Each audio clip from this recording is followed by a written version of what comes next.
3 years ago, when President Obama's opponent said that Russia was our chief geopolitical rival, President Obama chuckled, said the 1980s called and they want their foreign policy back. Well, now the 1930s are calling President Obama and they want their foreign policy back. Yesterday was the anniversary of Munich. How fitting that Russia conducted its first major military operations outside of its near abroad since the end of the Cold War on that anniversary in Syria yesterday, because the president's foreign policy has invited exactly this kind of provocation all around the world. President Obama and Secretary Kerry keep saying that they don't know what Russian intentions are. They don't know what Russia's goals are in the region. It's very simple, so let me lay it out clearly. Russia is an enemy. Vladimir Putin is a KGB spy who views the world as a zero-sum game. In the short term, he intends to prop up his tyrannical ally, Bashar al-Assad. He wants to preserve access to his only expeditionary military bases outside of his country. In the medium term, he wants to either preserve Assad or he wants to replace him with a like-minded ally. He wants to diminish U.S. power and prestige in the region. He wants to establish Russia as the main Middle East power broker, and he wants to divert attention from his continued occupation of Ukraine. And in the long term, he sees an opportunity to divide the EU and divide NATO at lower risk than it would take to conduct military operations against countries like Estonia or Latvia. If Europeans are going to be divided because of a refugee crisis of a few 100,000, imagine what could happen when Vladimir Putin turns up the heat in Syria and drives hundreds of thousands of more of those refugees into Europe. How has this come to pass? Why would he think he can get away with all this? Because of the unending series of concessions and appeasement of Barack Obama towards Vladimir Putin. Before he was even elected to office in 2008, when Vladimir Putin invaded Georgia, Barack Obama, then a candidate, called for Georgia to exercise restraint while they were under an invasion. Just a couple months later, he called for a reset in relations while there were still Russian troops on Georgian soil.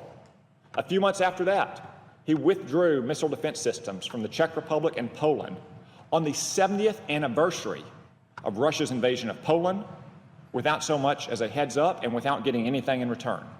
He entered into the New START Treaty, which allows Russia to continue to grow their nuclear forces while requiring the United States to reduce ours. In a hot mic moment, he was caught with Dmitry Medvedev promising more flexibility towards Russia after the election of 2012. He fought tooth and nail against the Magnitsky Human Rights Act, only accepting it once he realized it had overwhelming bipartisan support in the Congress.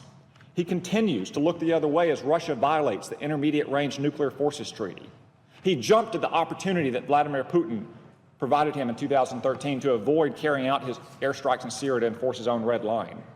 Just as in Georgia, when Vladimir Putin invaded Crimea, he demanded restraint from the government of Ukraine.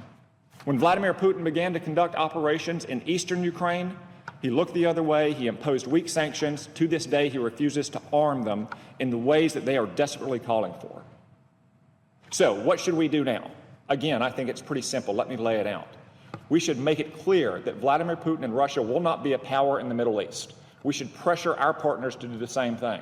We should establish no-fly zones in Syria and make it clear that any aircraft that enters those zones will be shot down. We should make it clear that we will fly where we want and when we want, that any aircraft in Syria, or for that matter in the vicinity of a NATO country that turns off its transponder, will be shot down as a menace to civil aviation and to our allies. We should ramp up our airstrikes in Syria against our enemies like the Islamic State. We should threaten Iran with termination of the nuclear deal because they are continuing to provide support for Bashar al-Assad. We should make it clear that Israel retains the right to interdict missile shipments from Iran through Syria to the terrorist group Hezbollah. And let's not forget about Ukraine and Europe. We should arm Ukrainian forces. We should give them the intelligence they need on Russian forces and rebels that are massing on their border. We should enhance sanctions by expanding them across all sectors. We should move troops to base them, at least temporarily, if not permanently, on our eastern NATO flank in places like Estonia and Latvia. Some say these responses will be provocative, but where will Putin's provocations end? What's really provocative is American weakness. Putin is humiliating the United States. If we don't draw a line now and enforce it, it will not be a choice between humiliation or war. It will be a choice between humiliation and war. I yield the floor.